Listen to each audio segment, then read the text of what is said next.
Centerline.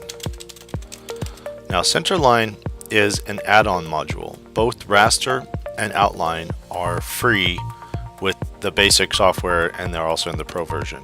Centerline Text is an add-on module for the CarveWright system.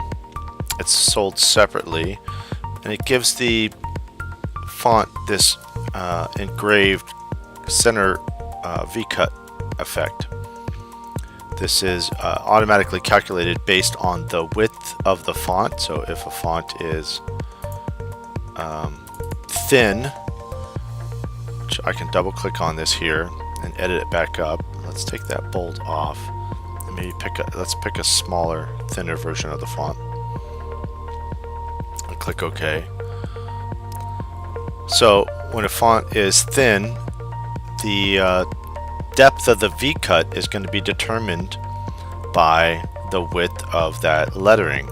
So if you're looking to get a deeper cut, you actually need to make a bolder letter or a bigger font in some cases in order to get that deeper, wider, more aggressive centerline cut.